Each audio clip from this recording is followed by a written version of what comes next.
Y al llegar a un texto como este, mis amados hermanos, el capítulo 10, es sumamente precioso, es glorioso lo que se encuentra allí. Tanto por el contenido mismo de las palabras que están en el capítulo 10, como su contenido teológico, como el significado que trae. Este capítulo por entero está dedicado en su sentido literal a la conversión del centurión Cornelio y a los que estaban con él en su casa. Pero en su sentido más amplio y también teológico, se trata del paso del evangelio del seno del judaísmo al pueblo gentil. Como tú y yo que estamos aquí sentados no venimos de estirpe judía, este capítulo 10 es una gloriosa noticia para nosotros. Y es interesante ver el operar soberano de Dios en la extensión de su reino. Y lo es aún más el darnos cuenta que aunque es Pablo el que es llamado el apóstol a los gentiles, en realidad no es él el primero en darle la bienvenida a la iglesia, a los gentiles, sino Pedro. Y bueno es, mis hermanos, meditar sobre esta porción de la Escritura, y quiero empezar leyendo el versículo 1 y el versículo 2 para tenerlo como base. Dice Hechos capítulo 10, versículo 1 y 2: había en Cesarea un hombre llamado Cornelio, centurión de la compañía llamada la Italiana, piadoso y temeroso de Dios con toda su casa, y que hacía muchas limosnas al pueblo y oraba a Dios siempre. Vamos a tratar el capítulo número 10, todo el capítulo número 10, en un bosquejo de 2 puntos. Vamos a hacer entonces un análisis de este capítulo, dividiéndolo en 2 apartados. Quiero darle el nombre que vamos a estar desarrollando a estos 2. Número 1, vamos a ver los preparativos para la predicación a los gentiles. Los preparativos para la predicación a los gentiles será el primer punto. Y el segundo, la predicación a los gentiles. Los preparativos para la predicación a los gentiles sería lo 1, y lo segundo, la predicación a los gentiles. Como hay un buen número de textos bíblicos, creo que el día de hoy solo abordaremos la primera intención o el primer título. Creo que solamente nos quedaremos con los preparativos para la predicación a los gentiles. Es abundante los textos bíblicos en realidad. Bien, entonces estaremos tratando, aunque es un solo punto, vamos a estar viendo desde el versículo 1 hasta el versículo 35, aunque es solamente un punto. Vamos a estar desarrollando 31 versículos que son aquellos que nos mostrarán la introducción de lo que luego será la predicación a los gentiles que ya anunciamos en la casa de Cornelio y aquellos que estaban allí. Los preparativos para este evento serán el objeto de desarrollo entonces en este sermón, que también quiero dentro de este primer punto hacer una pequeña división, que serían entonces 3 subtítulos del primero. Quiero hablar, número 1, de 2 visiones preparatorias. Recuerde que estamos en preparativos para la predicación a los gentiles. Ese es el punto. Dentro de este vamos a ver 2 visiones preparatorias, un acercamiento preparatorio y una barrera destruida. A lo que he puesto como título de este sermón y seguramente del que tendremos el próximo domingo también: Evangelio, la verdad que destruye barreras. Evangelio, la verdad que destruye barreras será el título para todo este y el sermón del próximo domingo. Bien, dentro del mismo capítulo 9, allá en el capítulo 9, en el anterior, vamos a encontrar que el apóstol viene hablando y predicando en medio de esas ciudades a las cuales él tenía que llegar para confirmar la fe, y debemos recordar ese contexto maravilloso en el que nos encontrábamos en el capítulo 9. Pedro visita Lida, allí sanó a un hombre llamado Eneas, espero que usted se acuerde todavía de ello. Luego hasta allá van algunas personas a pedirle que por favor vaya hasta Jope. Llega a ese lugar, se encuentra a unas viudas que están llorando la muerte de una joven llamada Tabita. Esta iglesia local expresa su lamento por la partida de esta mujer y esperan que el Señor obre por medio del apóstol, y así es, así ocurre. Este es el texto en el cual nosotros lo tenemos de alguna manera como contexto a lo que va a ocurrir en el capítulo 10. Después de esos milagros maravillosos que establecíamos que tenían dos propósitos totalmente distintos, Pedro se queda hospedado en la casa de un hombre llamado Simón, que tenía como oficio el ser curtidor. El texto dice que se quedó muchos días en ese lugar. De alguna manera podríamos pensar que Pedro estaba descansando, o que quizás estaba reafirmando un poco más la vida de la iglesia en ese lugar. Pero el texto nos dice que se quedó por un buen tiempo en la casa de este hombre. Lo que veremos ahora entonces es que mientras Pedro descansa, o Pedro está hospedado en la casa de Simón el curtidor, se van a dar dos visiones registradas en el capítulo 10, por lo menos en la primera parte. Una de las visiones es tenida por Pedro.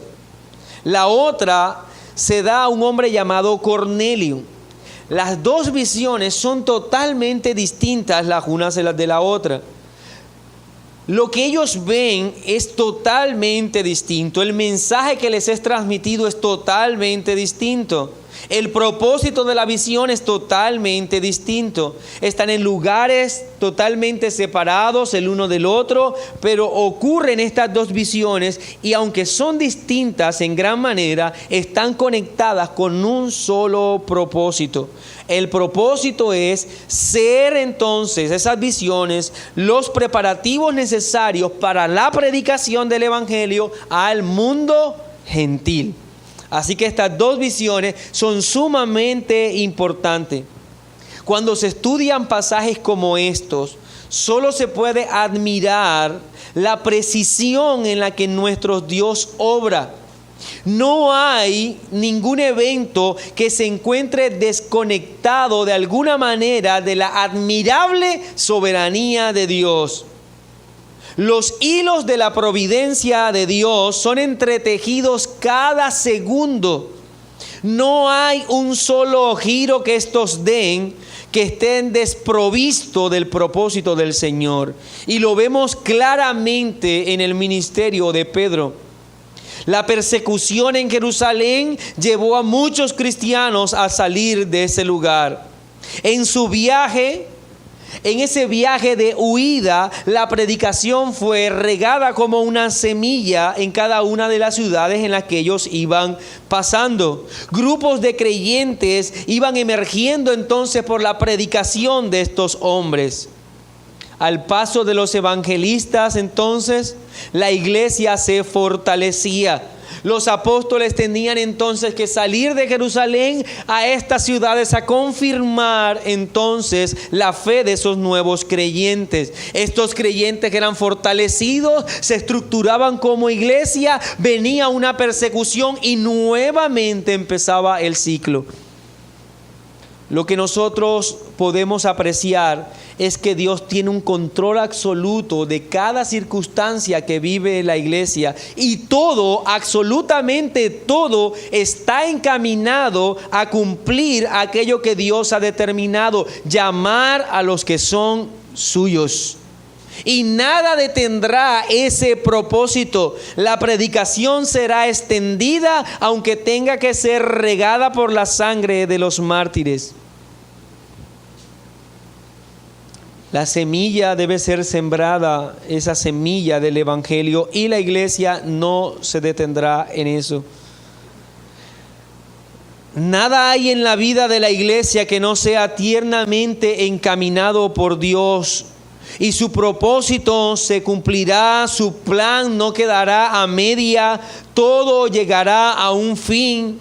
Y en ese sentido, cada historia que nosotros vemos aparentemente por separado y desconectada la una de la otra, en realidad no es sino un cuadro que está construyendo una historia mayor, un cuadro que está revelando un propósito mayor en cada uno de los que somos hijos de Dios.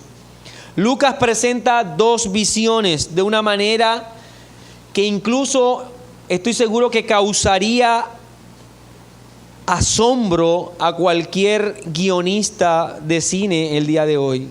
La forma en que lo presenta es asombroso.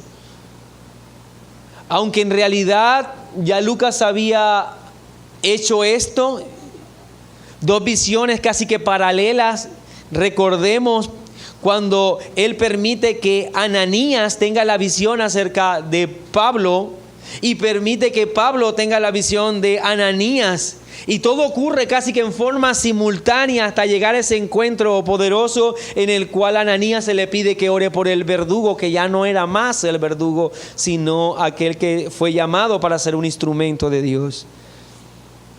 Bien, en ese sentido es lo mismo que está ocurriendo, pero los eventos son entretejidos en forma maravillosa. Primero nos habla de Cornelio y nos describe su posición social. Y además de su posición social, nos habla de su condición espiritual. Así que vamos a ver aquí en este primer punto las dos visiones preparatorias, ¿no? Y primero se dirige a este hombre, Cornelio. ¿Quién era Cornelio? Dice dos cosas en cuanto a su posición social. Era un centurión, por lo tanto quiere decir que era un militar romano que estaba puesto en autoridad, un hombre que a su cuidado y a su gobierno tenía un centenar de soldados. Pero también se describe que hacía parte de una de las compañías más famosas del Imperio Romano, que tenía como nombre la Italiana. Este nombre no era, digamos, de balde. En realidad era una compañía famosa, y los que hacían parte de esta compañía eran de los más altos grados, por así decirlo, dentro del ejército romano. Era como la alta élite del ejército en ese entonces. Entonces lo primero es que era un soldado romano, centurión. Y lo segundo es que se nos enseña que era un hombre acaudalado. Un hombre que tenía posesiones. Es evidente, puesto que el texto que vamos a estar leyendo nos habla que tenía muchos sirvientes, incluso tenía una escolta personal.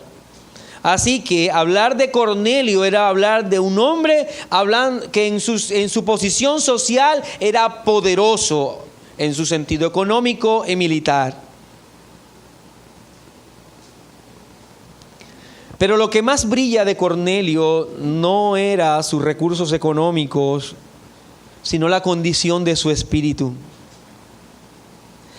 Nos dice en el caso de Cornelio que era un hombre piadoso, temeroso de Dios, que tenía también un hogar que temía a Dios. Quiere decir que ejercía un liderazgo espiritual sobre los suyos. Abundaba en buenas obras y hace un énfasis en que era un hombre de frecuente oración. Así que en ese sentido podríamos nosotros decir que Cornelio era un hombre de fe, pero que socialmente era un hombre poderoso. De una forma no específica, y que el texto no lo señala, Cornelio llegó a conocer la religión judía y guardaba todos los preceptos que desde la ley se enseñaban. Cornelio practicaba el crecimiento en la piedad desde los medios que enseñaba el judaísmo. Quiere decir que él oraba, quiere decir que él hacía buenas obras. Eran los medios por los cuales el judaísmo decía que se acrecentaba la piedad. Él evidenciaba un amor por los necesitados. Él gobernaba a su familia, pastoreándolos y guiándolos también en esta fe. Y era evidente, puesto que la familia de Cornelio era reconocida por ser piadosa, de gran devoción. Aún entre los de su guardia personal, dice el texto que había uno que también era devoto. Por lo tanto, se puede inferir que Cornelio no solamente guardaba su fe para sí, sino que la enseñaba a los demás, aún a sus mismos sirvientes. Era un hombre de fe. Ahora, el texto no le llama prosélito, lo que quiere decir que Cornelio no era circuncidado, no ofrecía sacrificio. Entonces era un hombre que estaba de acuerdo con toda la norma ética del judaísmo, pero que no practicaba a cabalidad Esto le impedía el que él se acercara al pueblo judío. Él no podía ser aceptado por ello. Seguía siendo un gentil, puesto que no entraba por el ritual que se exigía para ello. Había una gran barrera que le impedía a Cornelio acercarse a lo que él amaba, a la fe que él presentaba y exhibía en una forma maravillosa. Y eran los rituales nacionales que él no practicaba. La pregunta que muchos han hecho es si en realidad Cornelio era salvo. Permítame responder que sí, desde lo que yo entiendo. Puesto que no tendría lugar esta visión en Cornelio si se tratase de un reprobo. Como muchos judíos, su salvación no estaba todavía cristalizada en la obra de Cristo, pero sí estaba ya sembrada en su corazón por lo que enseñaba el Antiguo Testamento. Como muchos judíos, su fe brotaba en la esperanza de la respuesta a todas aquellas promesas que se dieron del pasado del Mesías que vendría. Así que él esperaba. Y de allí que vamos a entender la necesidad de Cornelio de orar frecuentemente. Hechos capítulo 10, vamos al versículo 3 hasta el versículo 6, dice: ya vimos las cualidades de Cornelio, ahora veamos la visión misma que él tiene. Este vio claramente en una visión, como a la hora 9 del día, que un ángel de Dios entraba donde él estaba y le decía: Cornelio. Él, mirándole fijamente y atemorizado, dijo: ¿qué es, Señor? Y le dijo: tus oraciones y tus limosnas han subido a la memoria delante de Dios. Envía pues ahora hombres a Jope y haz venir a Simón, el que tiene por sobrenombre Pedro. Este posa en casa de cierto Simón curtidor, que tiene su casa junto al mar. Él te dirá lo que es necesario que hagas. La visión entonces, ¿en qué consistía? Un ángel traía un mensaje de parte de Dios.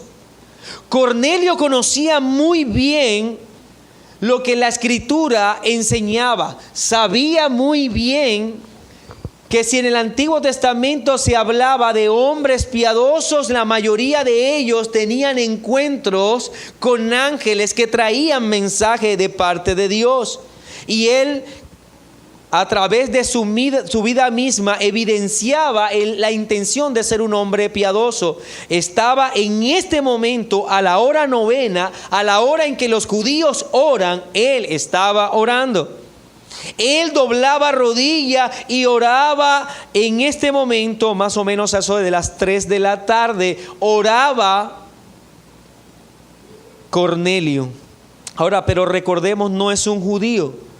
Por lo tanto, aunque conocía la Escritura, no tenía ningún tipo de acercamiento a los oráculos de Dios. Esto era algo nulo para él, así que es normal que al momento que en visión aparezca un ángel, él experimente un terror, miedo, temor por lo que está ocurriendo. El ángel le dice dos cosas a Cornelio en esta visión, y que creo que son sumamente importantes para el punto que establecíamos anteriormente.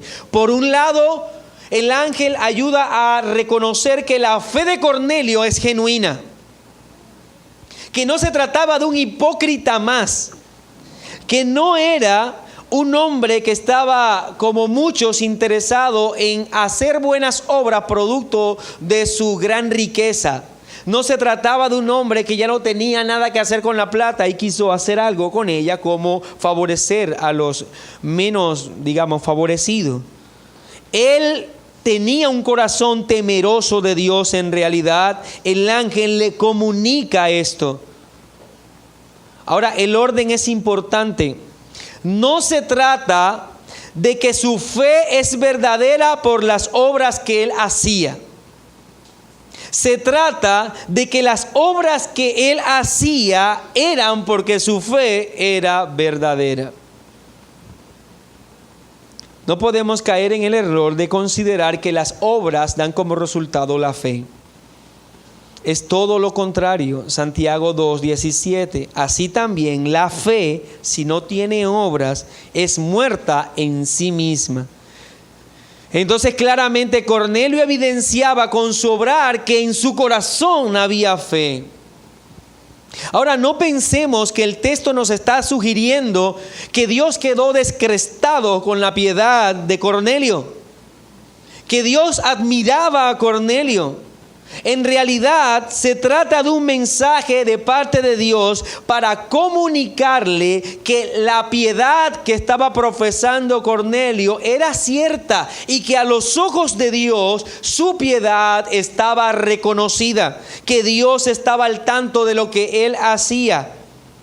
Que no importa si se trataba de un centurión romano, si tenía dinero o no, sino que Dios estaba al tanto de la fe que él tenía. Tus oraciones, dice el texto, y tus limosnas han subido para memoria delante de Dios. Detengámonos un momento a pensar en esto. A Cornelio se le dice que sus acciones han subido para memoria de Dios, que son vistas por Dios. Te hago la siguiente pregunta: ¿qué ocurriría en tu corazón si un ángel viene hoy y te dice claramente que tus acciones están siendo vistas por Dios? Estoy seguro que muchos empezarían a llorar.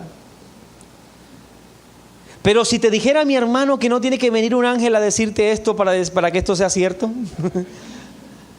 que en realidad no tiene que aparecer un ángel para decírtelo porque es verdad, todas tus acciones están siendo vistas por Dios. Respondió Job a Jehová y dijo,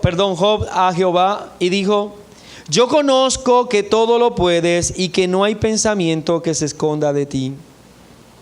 La Escritura te lo dice, mi hermano. No tiene que venir un ángel a decírtelo. Todo lo que tú haces, piensas, está delante de Dios. La declaración, a mi entender, más atemorizante para muchos, pero a la vez más consoladora para otros, la encontramos en Apocalipsis.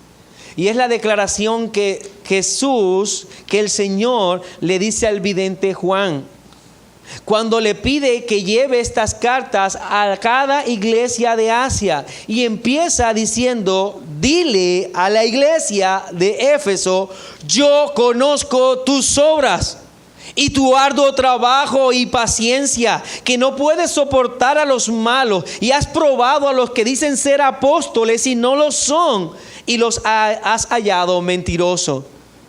En esta declaración, Jesucristo está diciéndole, dile a la iglesia que sea lo que se está dedicando. que en realidad trabajan arduamente. Por eso digo que son palabras consoladoras para aquel que desde todo su corazón obra para la extensión del reino de los cielos.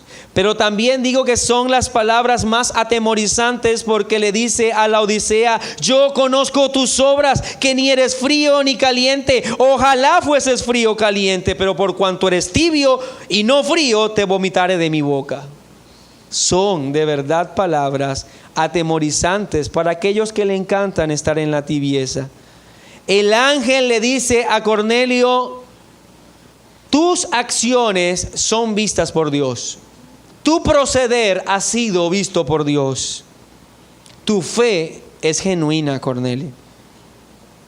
Pero lo segundo que le dice el ángel a Cornelio es: debes escuchar. Aunque tu fe es genuina, aunque tus acciones son vistas por Dios, tienes que escuchar.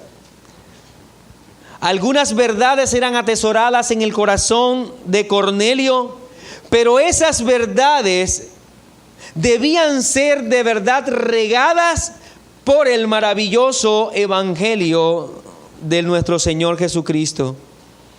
Aunque claramente ya él había experimentado en su corazón aquel anhelo, aquella esperanza de la promesa que había en el Antiguo Testamento, Cornelio fue comisionado para ser el primero en escuchar de los labios de un apóstol la gloriosa obra de nuestro Señor Jesucristo, la gloriosa noticia del evangelio al mundo gentil.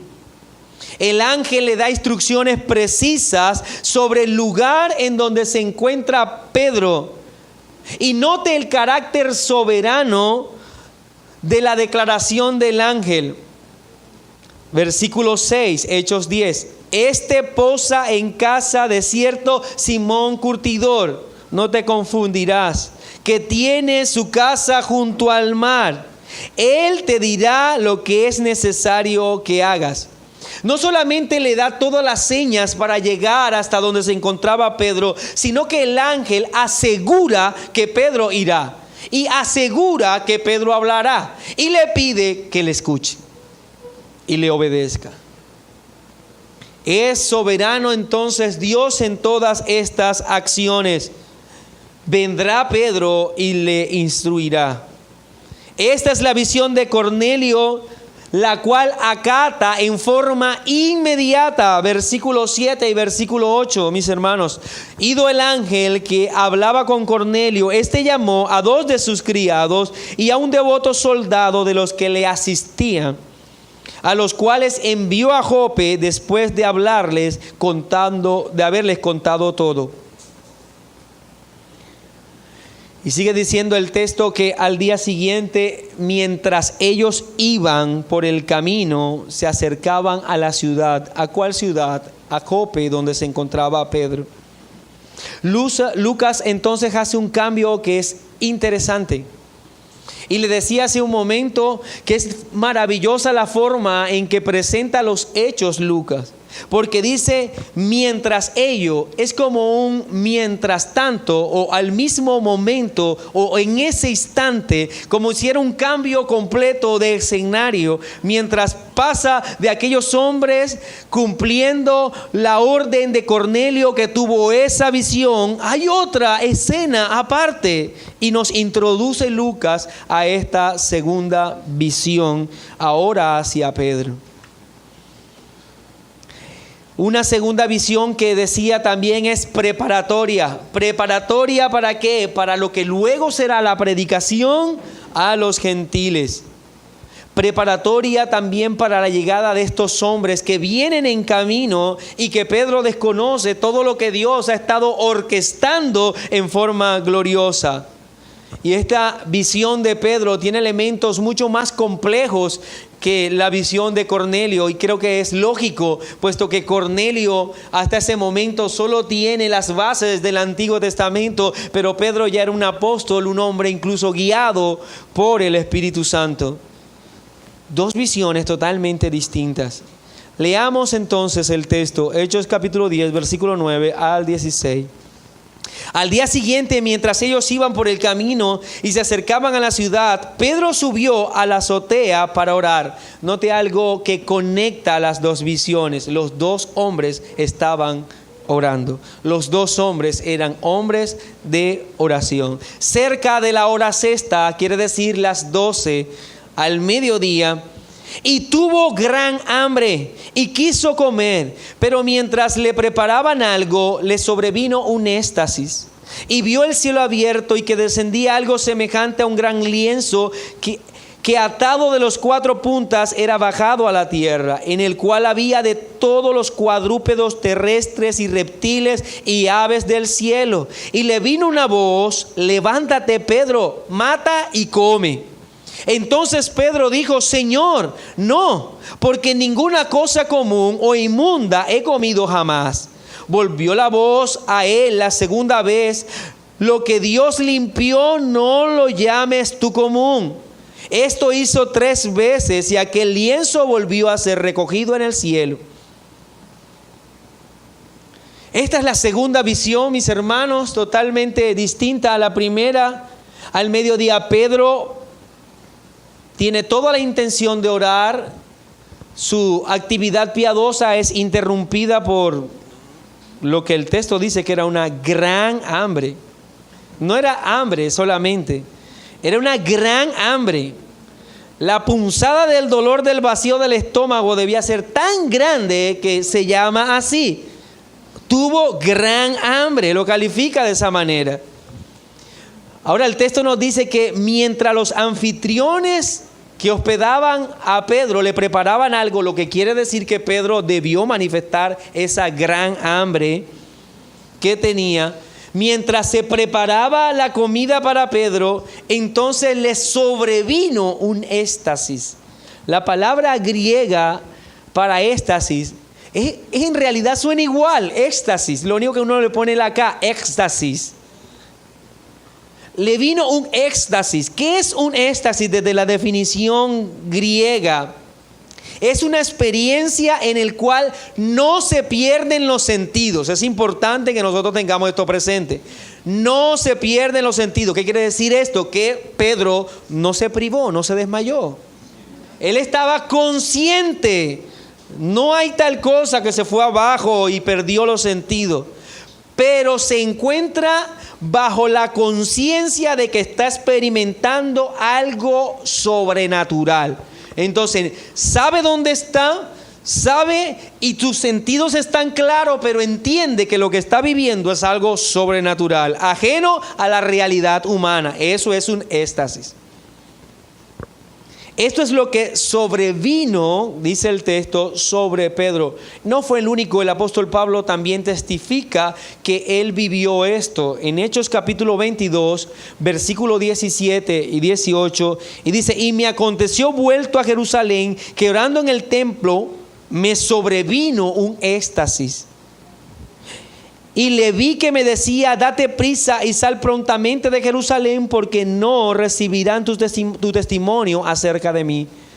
Así que también el apóstol Pablo recibe un éxtasis. Y los términos son los mismos. Sobrevenir, un éxtasis, quiere decir que no fue buscado. Ellos no estaban orando, buscando ese éxtasis.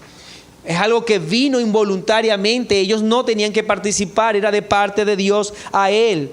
La experiencia que tiene Pedro es que ve una especie de sábana que desciende del cielo. Ahora quiere decir que las barreras, en el éxtasis que estaba, las barreras en donde él se encontraba en un cuarto fueron desprovistas, fueron quitadas. Él tiene una visión. Delante de sus ojos, él ve el planeta Tierra. Él ve el cielo completo y cómo desde el cielo baja un manto, una sábana enorme. Dice que con 4 puntas, haciendo énfasis a los 4 extremos de la tierra. Y en ella ve todo tipo de animales. Si usted analiza la descripción, los únicos que no están allí son los peces. Pero todos los animales están allí. Esa escena debió ser algo glorioso y que fácilmente podía ser comparada con aquella que vio Noé en el arca. Todos los animales que estaban allí. Ahora esta escena tan gloriosa es interrumpida por la voz que le dice: mata y come. Ahora, en razón a mata y come, ¿por qué? Porque tenía un gran hambre. Quiere decir que aún esta, digamos, condición en Pedro fue dirigida también por Dios para poder luego entonces él entender la visión. El hambre de Pedro fue dirigida por Dios. A lo que Pedro rápidamente contesta, escucha, frente a todo este manto colosal y cada animal, y Pedro tiene hambre, mata y come. Pedro contesta rápidamente: no puedo, no, Señor. Y testifica que nunca ha comido animales inmundos. No, yo nunca he comido animales comunes o inmundos. Ahora notemos que Dios no le ordenó a Pedro que se comiera los animales inmundos. Ahí estaban todos los animales, tanto puros como impuros.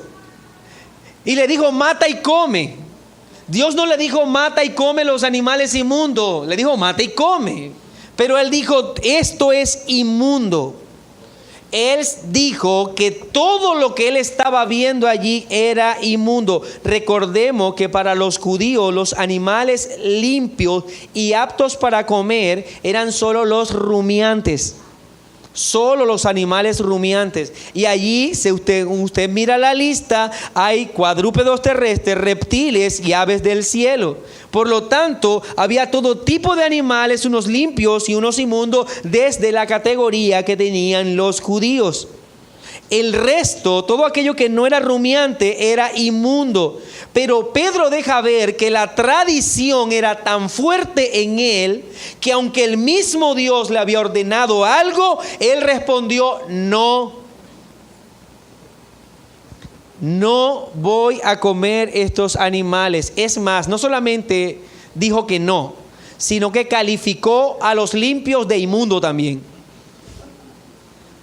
No comeré nada, todo eso está inmundo. ¿Por qué Pedro dice que todo está inmundo? Mire, los judíos no comían carne de un animal limpio si el que lo vendía era un gentil. Y era un animal limpio ante la ley. Pero si ese animal era tocado por un gentil, ya era inmundo. Si esa carne era tocada por un gentil o era un carnicero y era gentil, ellos no lo comían porque lo contaminaban. Ellos creían que el solo contacto de un gentil con algo limpio contaminaba lo limpio. Por lo tanto, en el lienzo habían animales que limpios e inmundos, pero estaban juntos. Para Pedro todo estaba contaminado. Ninguna cosa común o inmunda he comido jamás. La barrera del ritualismo del antiguo pacto era tan enorme que llevaba a Pedro aún a desobedecer la misma voz de Dios. El Señor contesta a Pedro a su rotundo no. Lo que Dios limpió, no lo llames tú común o inmundo. Dios le dice que no califique impuro algo que él ya ha limpiado. Pero Pedro, como muchos de nosotros, podríamos hacernos la pregunta: ¿cuándo los limpió? ¿En qué texto bíblico del Antiguo Testamento dice que estos animales se pueden comer? Cualquiera puede decir que en qué libro, en dónde, por qué voy a proceder en contra de lo establecido. Estos animales no se pueden consumir. ¿Desde cuándo están limpios? La respuesta es que desde ese mismo momento. Desde ese mismo instante, si Dios le dice a Pedro, mata y come, es porque puede matar y porque puede comer, porque todos ellos son limpios. ¿Recuerdan ustedes algo que el Señor Jesucristo dijo? ¿Qué padre de vosotros, si su hijo le pidiera pan, le daría una piedra? ¿O si pescado, en lugar de pescado, le daría una serpiente? ¿O si le pide un huevo, le dará un escorpión? Pues si vosotros, siendo malos, sabéis dar buenas dádivas a vuestros hijos, ¿cuánto más vuestro Padre Celestial dará el Espíritu Santo a los que se lo pidan? Pedro estaba olvidando algo básico, que Dios le está diciendo que coma. Y Dios no le iba a mandar que comiese algo inmundo. Dios no le iba a invitar a él a pecar. La razón por la que eran llamados animales inmundos era porque Dios los categorizó así. Tú puedes racionalizar mucho la prohibición. Es porque tenían pezuña hendida, era porque tenían sangre, era porque eran de tal tamaño. No, en realidad era una sola cosa. Eran inmundos porque Dios dijo que eran inmundos. Esa era la forma en que el pueblo debía entenderlo. Eso era lo que Eva debía entender del fruto prohibido. Que era prohibido, ¿por qué? Porque hacía algo malo, porque le iba a dar ciertas habilidades, porque le iba a dar ciertos dones. No, porque Dios dijo que era prohibido. Dios dijo, no lo comerás, y eso debía bastar para señalar a ese árbol y ese fruto como prohibido. Pero ahora Dios le está diciendo a Pedro, Pedro, come. No es preguntar, pero ¿son limpios o son inmundos? Te estoy diciendo que comas.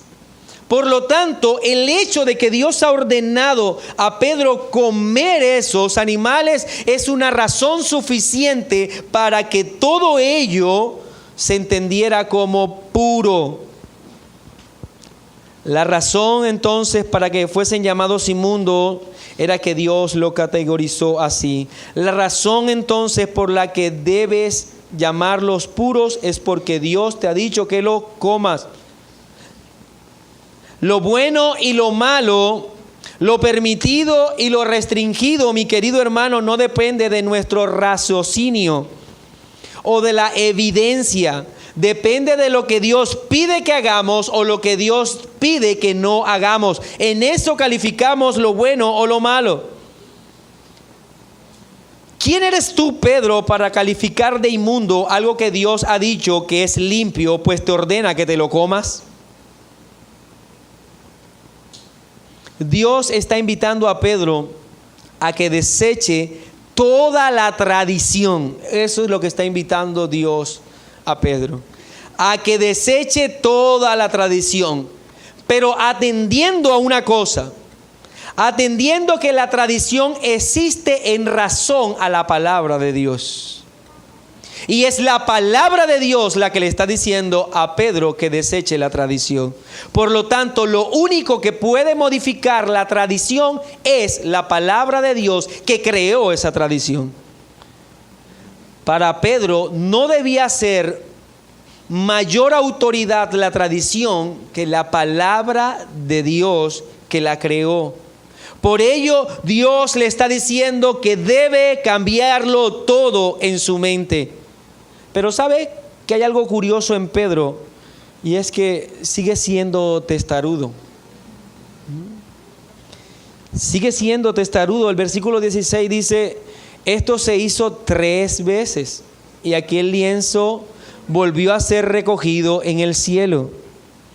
Es curioso, ¿no? Que a Pedro le encanta equivocarse 3 veces seguidas. 3 veces y no hubo una respuesta positiva. No, el texto no dice que Pedro comió en lo absoluto. El lienzo se recogió. La visión termina, el éxtasis concluye. Pedro trata de colocar toda la lógica al suceso. Pedro trata de darle una explicación a lo que él no logra entender. Yo me imagino que Pedro se haría preguntas: ¿por qué Dios me estaría invitando a comer algo que es malo? Y muchas cosas como esta debieron pasar por la mente de Pedro. Aquí terminan las dos visiones preparatorias. Y luego viene un acercamiento preparatorio. Nuevamente Lucas hace un cambio de escena, dejando a Pedro en su raciocinio, en su afán de comprender eso que Dios le estaba invitando a hacer, y pasa entonces a aquellos hombres que venían de camino a cumplir lo ordenado por Cornelio. Versículo 17. Y mientras Pedro estaba perplejo dentro de sí sobre lo que significaba la visión que había visto, él no entendió nada. He aquí los hombres que habían sido enviados por Cornelio, los cuales preguntaron por la casa de Simón, llegaron a la puerta y llamando preguntaron si moraba allí un Simón que tenía por sobrenombre Pedro. Versículo 19, cambia otra vez la escena hacia Pedro, mientras Pedro pensaba en la visión. Y le dijo el Espíritu: he aquí 3 hombres te buscan. Levántate pues, desciende y no dudes en ir con ellos, porque yo los he enviado. Entonces Pedro descendió a donde estaban los hombres que fueron enviados por Cornelio. Les dijo: he aquí yo soy el que buscáis. ¿Cuál es la causa por la que habéis venido? Pedro no sale todavía de su asombro de la visión cuando vienen a buscarle. Pero pensemos por un momento, estamos hablando de un soldado romano con unos hombres buscando al apóstol, unos enviados de un centurión romano. Cualquiera de nosotros podía pensar que si ellos tocaban a la puerta para llamar a Pedro, él lógicamente iba a ir a huir, no a quedarse en ese lugar. De allí la necesidad de la intervención del Espíritu Santo. Y las palabras del Espíritu Santo son contundentes, y para mí me dejan mucho que ver, me dejan mucho para entender lo que sucedía con la misma visión. El Espíritu Santo le dice a Pedro, que todavía está divagando sobre qué pasaba con la visión, le dice: levántate pues, desciende y no dudes ir con ellos, porque yo los he enviado. Para mí entender, las palabras del Espíritu Santo interrumpen una duda de Pedro. Todavía le estaba dudando y le dice: Pedro, lo que va a ocurrir ahora, llegarán unas personas, te necesitan y no dudes, como no dudes más, y ve con ellos. Yo los he enviado. Estas palabras debían ser así, porque Pedro en ese momento no lograba entender nada de lo que estaba ocurriendo, y la llegada de unos soldados a la puerta no iba a arreglar la situación.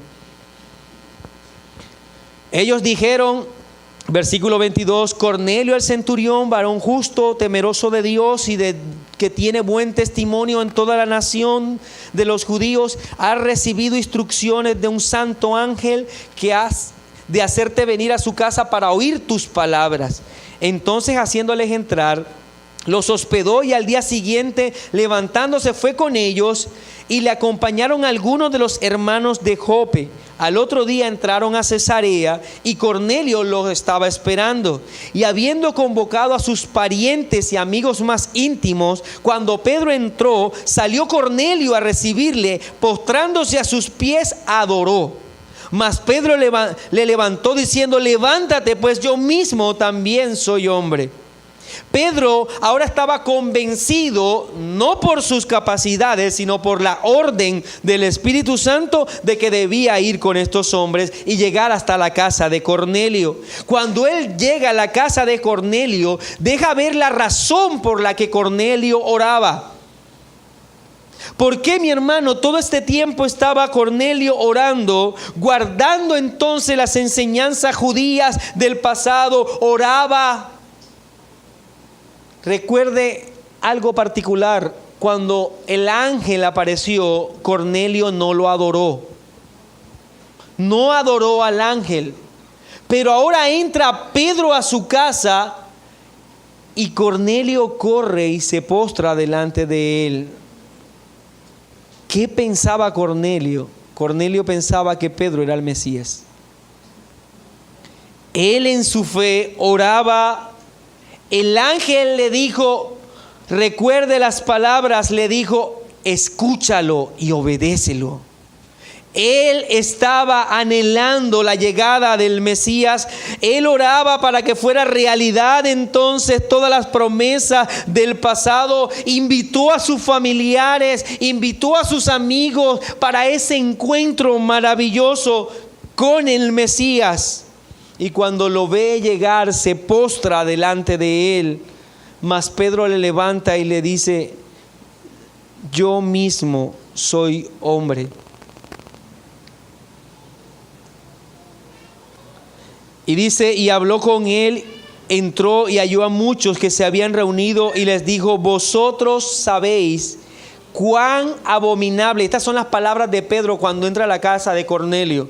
Vosotros sabéis cuán abominable es para un varón judío juntarse o acercarse a un extranjero. Esas son las palabras de Pedro cuando está entrando a la casa de Cornelio.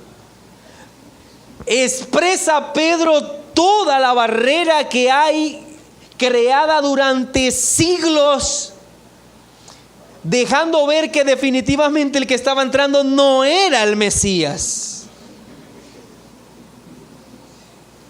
Pero note algo, que Pedro expresa todo lo que él sabe, pero no se detiene allí. Vosotros sabéis cuán abominable es para un varón judío juntarse. Imagínese a Cornelio con su familia y sus amigos invitados en ese lugar. Pero a mí me ha mostrado Dios que a ningún hombre llame común o inmundo. Pedro entendió. Cambió completamente Pedro cuando llegó a esa puerta, cuando vio a Cornelio, entendió la visión de los animales. No se trataba de que yo quedase lleno, se trataba del Evangelio. La visión fue clara ante Pedro. Un judío que estaba ahora frente a un gentil.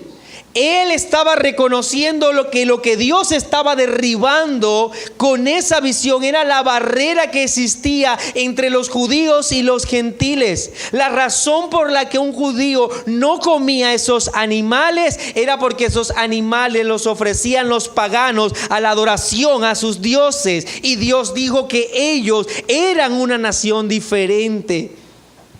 Así que había una división nacional. Ahora Dios ha derribado eso y ahora Pedro está frente a Cornelio, frente a una familia y unos amigos que anhelan escuchar el Evangelio.